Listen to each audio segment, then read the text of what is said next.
கூட்டணி கணக்குகள் மாறுகிறதா? முதல்வர் வந்துட்டு வார்னிங் கொடுக்குறாரா? அந்த வகையில் வந்துட்டு ஏதோ ஒரு கட்சி திமுகவிலிருந்து வெளியேறுமா? வெறும் திமுக மட்டும் விசிக விரும்பல, பாமகவை முழுசா நம்பி வந்து திமுக அந்த பக்கம் போகுமா? இந்தியா தமிழ் நேயர்களுக்கு வணக்கம். கூட்டணி கணக்குகள் மாறுகிறதா? முதல்வரை சங்கடப்படுத்தும் கூட்டணி கட்சிகள், முதல்வர் கொடுக்கும் வார்னிங், இப்படி பல கேள்விகள் வந்துட்டு அரசியல் களத்தில் எழும்பியிருக்கு. இதற்கெல்லாம் விடை காண்பதற்காகத்தான் இந்த ஒரு வீடியோவை நம்ம பண்ணுறோம். என்ன அப்படி கூட்டணி கணக்குகள்லாம் மாறுது அப்படின்னு கேட்டிங்கனாக்கா, இது வரைக்கும் இன்டாக்டாக இருக்கக்கூடிய திமுக கூட்டணி கட்சிகள்லாம் வந்துட்டு சில சலசலப்பை கூட்டணியில் ஏற்படுத்தியிருக்கிறாங்க. என்னன்னாக்கா, நாங்கள் வந்துட்டு அதிகமான கூட்டணியில் அதிகமான தொகுதிகளை வந்துட்டு கேட்போம் அப்படிங்கிற விஷயத்தை முன் வச்சிருக்கிறாங்க. அது விசிகாவாக இருக்கட்டும், இடதுசாரிகள் கட்சியாக இருக்கட்டும், இல்லை மதிமுகவாக இருக்கட்டும், எல்லாருமே வந்துட்டு இந்த ஒரு விஷயத்தை முன்னெடுத்துருக்கிறத நம்ம பார்க்குறோம். நான் சொன்ன மாதிரி 2019 இந்த கூட்டணி வந்து இன்டாக்டாக இருந்து பெரிய அளவுக்கு வெற்றியை பெற்றாங்க. 21 பெரிய வெற்றியை வந்து சாத்தியப்படுத்தினாங்க. இன்றைக்கி ஆட்சி அதிகாரத்தில் திமுக இருக்கிறதுக்கு இந்த கூட்டணி வந்துட்டு மிகப்பெரிய அளவுக்கு உதவுச்சு. இந்த பலமான கூட்டணி, அதுவும் கொள்கை ரீதியான கூட்டணின்னு அவங்க முன்வைக்கக்கூடிய அந்த விஷயம் வந்துட்டு பெரிய ஹெல்ப்ஃபுல்லாக இருந்திருக்கு அப்படிங்கிறத நம்ம பார்க்குறோம். அந்த வகையில் வந்துட்டு 26 அந்த கூட்டணி தொடரணும், நீடிக்கணும் அப்படிங்கிறது தான் திமுகவுடைய எண்ணமாக இருக்கும். அந்த வகையில் வந்துட்டு ரொம்ப சாமர்த்தியமாக அந்த கூட்டணி கட்சிகளை வந்து கையாண்டுக்கிட்டு இருக்காங்க. இந்த சூழலில் வந்து பார்த்தீங்கன்னாக்கா, முன்பு நடந்த தேர்தலில் வந்துட்டு நாங்கள் வந்துட்டு ஒரு இலக்கை வச்சு பல சமரசங்களை வந்து நம்ம பண்ணிக்கிட்டோம். குறிப்பாக பாஜகவை எதிர்த்து, சனாதனத்தை எதிர்த்து பாஜகவை வீழ்த்த வேண்டும் என்கிற அடிப்படையில் வந்துட்டு நாங்கள் வந்துட்டு அந்த காம்ப்ரமைஸ்குள்ளே போயிட்டு கம்மியான தொகுதிகளை பெற்றுக்கிட்டோம். ஆனால் இந்த தேர்தலில் அப்படியாக இருக்காது, நாங்கள் வந்து இரட்டை இலக்க தொகுதிகளை கேட்போம் அப்படின்னு சொல்லிட்டு மதிமுக சொல்கிறதும், நிச்சயமாக நாங்கள் கூடுதலாக தான் தொகுதியில் கேட்போம், காங்கிரஸை விட பலம் வாய்ந்த கட்சி விசிகா, காங்கிரஸை விட கூடுதலான தொகுதியில் கேட்போம் அப்படின்னு சொல்லிட்டு வன்னியரசு அவர்கள் வந்துட்டு விசிகா சார்பில் பேசுகிறதும், இடதுசாரிகளும் இப்படியான கோரிக்கையை வைக்கிறதும் வந்துட்டு முதல்வருக்கு வந்துட்டு ஒரு நெருடலை ஏற்படுத்தியிருக்கா அப்படிங்கிற ஒரு கேள்வி இருக்குது. இந்த ஒரு கண்ணோட்டத்தில் தான் நம்ம வந்து பார்க்க போகிறோம் இந்த வீடியோவை. இந்த விஷயம் எந்த அளவுக்கு பூதாகரமாக இருக்குது அப்படின்னு பார்த்தீங்கன்னாக்கா, வந்து முதல்வர் வந்துட்டு வார்னிங் கொடுக்குறாரா? ஏன்னா முதல்வர் கொடுக்கக்கூடிய சில சமிக்கைகள்லாம் இருக்குல்ல. அதாவது காங்கிரஸினுடைய தலைவர் செல்வ பெருந்தகை வந்துட்டு ராமதாஸ் அவர்களை போயிட்டு வந்து தைலாபுரம் தோட்டத்தில் சந்திச்சுட்டு வந்தார். இந்த சந்திப்பின் பின்னணியில் வந்துட்டு முதல்வர் தான் இருக்கார் அப்படிங்கிற மாதிரியான ஆரோடமாக சொல்லப்படுது. அது எந்த அளவுக்கு உண்மைங்கிறது அப்புறம். ஏன்னா செல்வ பெருந்தகை வந்து எந்தவித அறிவுறுத்தலும் இல்லாமல் நேரடியாக போயிட்டு ராமதாஸை சந்திச்சிருப்பாரா அப்படிங்கிற மாதிரியான கேள்விகளை வந்து பத்திரிகையாளர்கள் எழுப்புறாங்க. இந்த சூழலில் வந்து பார்த்தீங்கன்னாக்கா, இது யாருக்கான வார்னிங்காக இருக்கும்? ஒருவேளை வந்துட்டு கூட்டணி கட்சிகள் வந்துட்டு அதிகமான தொகுதியில் கேட்குறாங்க, ஒரு அழுத்தம் கொடுப்பாங்க அப்படிங்கிற பட்சத்தில், இல்லை எங்களுக்கு வேறு ஆப்ஷனும் இருக்குது, பாமக இருக்குது, தேமுதிக இருக்குது அப்படிங்கிற மாதிரியான விஷயத்தை வந்துட்டு முதல்வர் சொல்ல வராரா அப்படிங்கிற ஒரு விஷயத்தை நம்ம முன்வைக்க இந்த இடத்துல வந்துட்டு பார்க்குறோம். என்னன்னாக்கா, சமீபத்தில் கொடுத்த ஒரு பேட்டியில் முதலமைச்சர் அவர்கள் வந்து சொல்லியிருந்தார், இன்னும் சில கட்சிகள் வந்துட்டு இந்த கூட்டணி இணையறதுக்கான வாய்ப்பு இருக்குது அப்படிங்கிற மாதிரியான ஒரு விஷயத்தை குறிப்பிட்டிருக்காரு. அப்போ என்ன மாறப்போகுது இந்த கூட்டணி கணக்குகள்லாம் அப்படிங்கிற ஒரு கேள்வி இருக்குல்ல. ஒரு பக்கம் வந்து அதிமுக வந்து கடந்த தேர்தலே ஒரு கடுமையான ஒரு போராட்டம் மேற்கொண்டாங்க. எப்படியாவது கூட்டணியை கட்டமைக்கணும், ஒரு வலுவான கூட்டணியை கட்டமைக்கணும் அப்படிங்கிற மாதிரி சொல்லியிருந்தாங்க. ஆனால் அது எடுபடாமல் போயிடுச்சு. இந்த தேர்தலையும் சமீபத்தில் நடந்த பாகமுகவர் கூட்டத்தில் வந்துட்டு எடப்பாடி அவர்கள் பேசும்பொழுது, நிச்சயமாக நாங்கள் வந்துட்டு ஒரு பலமான கூட்டணி அமைப்போம் அப்படின்னு சொல்லியிருக்காங்க. அந்த வகையில் வந்துட்டு ஏதோ ஒரு கட்சி திமுகவிலிருந்து வெளியேறுமா?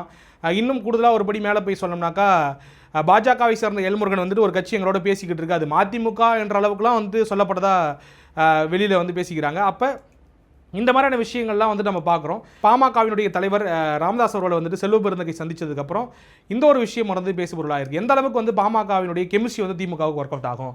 இதற்கு முன்னாடி வந்துட்டு பார்த்தீங்கன்னாக்கா, பாமக ஆரம்பித்த அந்த காலகட்டத்தில் ஒரு சக்தியாக உருவெடுத்தாங்க. அதன் பிறகு வந்துட்டு பாமக 2 திராவிட கட்சிகளோடையும் மாறி மாறி கூட்டணி அமைச்ச அந்த காலகட்டத்தில் வந்து பார்த்தீங்கன்னாக்கா, பாமக வந்துட்டு பெரிய அளவுக்கு வந்துட்டு யூஸ்ஃபுல்லாக இருக்குது, ஒரு பெரிய கேட்டலிஸ்ட் பவராக இருக்காங்க. பாமக எந்த கூட்டணியில் இடம்பெறுதோ அந்த கூட்டணி நிச்சயமாக விடைபெறும், அதாவது வெற்றி பெறும் அப்படிங்கிற மாதிரியான ஒரு சூழல் இருந்ததை நம்ம பார்க்குறோம்.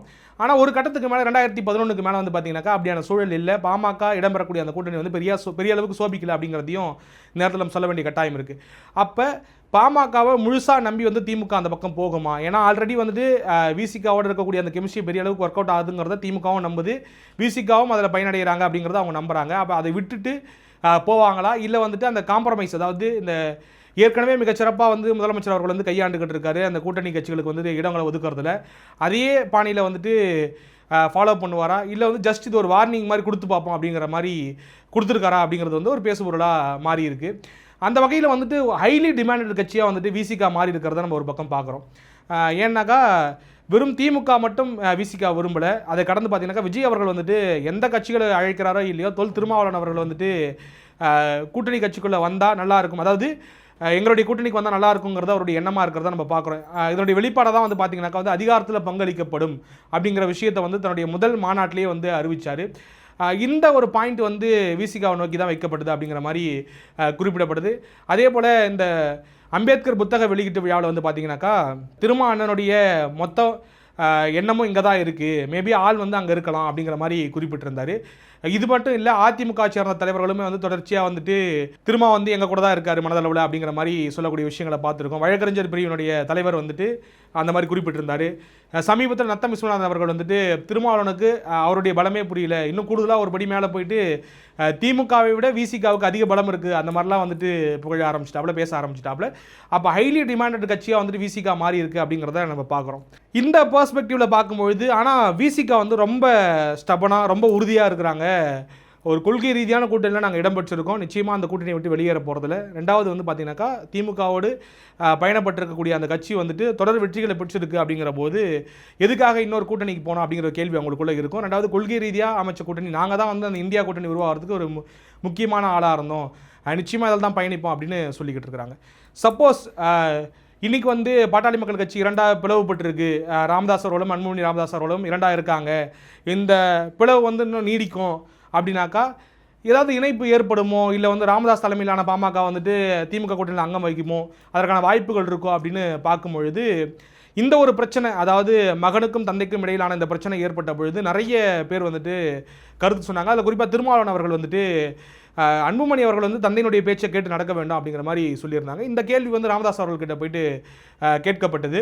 அதுக்கு ராமதாஸ் அவர்கள் வந்து தனிப்பட்ட முறையில் எனக்கு திருமாவளவன் மீது நிறைய பாசம் இருக்குது, அவர் திருமணம் செய்து கொள்ளலையே அப்படிங்கிற வருத்தம் இருக்குது அப்படிங்கிற மாதிரி பரஸ்பரம் வந்துட்டு தங்களை பற்றிய நல்ல கருத்துக்களை வந்துட்டு மாறி மாறி பரிமாறிக்கிட்டாங்க. ஒரு வேளை வந்துட்டு இதற்கான சாத்தியம் இருக்கோ, மீண்டும் ஒரே கூட்டணியில் விசிகாவும் பாமகவும் இடம்பெறுமோ அப்படிங்கிற மாதிரியான கேள்விலாம் எழும்பியிருக்கு. ஆனால் சமீபத்தில் கொடுத்த ஒரு பேட்டியில் திருமாவளவன் வந்து திட்டவட்டமாக சொல்லியிருக்காரு, அதற்கான வாய்ப்பே கிடையாது, ஆக்சுவலாக எல்லாமே உண்மை தான், கடந்த காலங்களில் வந்துட்டு பாட்டாளி மக்கள் கட்சியினுடைய தலைவர் ராமதாஸ் அவர்கள் வந்துட்டு நிறைய அம்பேத்கர் சிலைகளை திறந்ததும் உண்மை தான், நான் அவருக்கு தமிழ் குடிதாங்கி பட்டம் கொடுத்ததும் உண்மை தான், அதே போல் அவர் இடதுசாரி சிந்தனையில் ரொம்ப வலுவாக இருந்தார், அதெல்லாம் நான் மறுக்க விரும்பலை. ஆனால் ஒரு காலகட்டத்துக்கு மேலே இந்த சோஷியல் இன்ஜினியரிங் அப்படிங்கிற ஒரு எக்ஸ்பெரிமெண்ட்டுக்குள்ளே போயிட்டு எப்படி வந்துட்டு பாஜக வந்துட்டு இஸ்லாமிய விருப்பம் வந்துட்டு கையில் எடுக்கிறாங்களோ அதே வகையில் வந்து பார்த்திங்கனாக்கா தலித் விருப்பம் வந்து கையில் எடுத்து இங்கே தலித் அல்லாதர் கூட்டமைப்பு அமைச்சது, நாடக காதலுக்கு வந்து திருமாவளவன் தான் காரணம் அப்படின்னு அவர் சொன்னது, இந்த மாதிரியான விஷயங்கள்லாம் எங்களுடைய மனதில் ஆறாத வடுவாக இருக்குது, அது இன்னைக்கு வரைக்கும் மாறலை அப்படின்னு ஒரு விஷயத்தை குறிப்பிட்டிருக்காரு. ஆக நிச்சயமாக வந்துட்டு பாமக அங்கம் வகிக்கிற கூட்டணியில் விசிகா இருக்காது அப்படிங்கிறத நம்ம புரிஞ்சுக்கிறோம். அவங்க ஆல்ரெடி ஒரு கொள்கை ரீதியான ஒரு முடிவை எடுத்துருக்காங்க, பாஜகவும் பாமகவும் இடம்பெறக்கூடிய ஒரு அந்த கூட்டணியில் வந்து நிச்சயமாக இடம்பெற மாட்டேன்னு சொல்லிட்டு. அப்போ இந்த அரசியல் சூழல் எதை நோக்கி நகருது, ஒருவேளை பாமக திமுக கூட்டணிக்குள்ளே வருதுனாக்கா நிச்சயமாக விசிகா இடம்பெறாது அப்படிங்கிறத நம்ம பார்த்துக்கிறோம். ஆனால் இது அந்தளவுக்கு வந்துட்டு பேசக்கூடிய விஷயமா, அந்தளவுக்கு வந்துட்டு எக்ஸ்ட்ராடாக போயிடுச்சான்னு கேட்டிங்கன்னா நிச்சயமாக கிடையாது.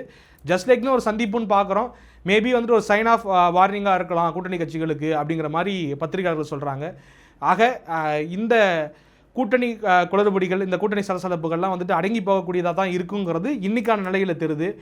ஏன்னா அவங்களுடைய ஒரே ஒரு கோல், ஒரே ஒரு இணைப்பு சக்தியாக இருக்கக்கூடியது வந்து பாஜகவை எதிர்க்கணும் அப்படிங்கிற பட்சத்தில் வந்துட்டு இப்போ பாஜக வந்து திமுக கூட்டணியில் அங்கம் வகிக்குது. அப்போ இடதுசாரிகள் அங்கே போகிறதுக்கு நிச்சயமாக வாய்ப்பு கிடையாது, அதே போல் காங்கிரஸும் போகிறதுக்கு வாய்ப்பு கிடையாது.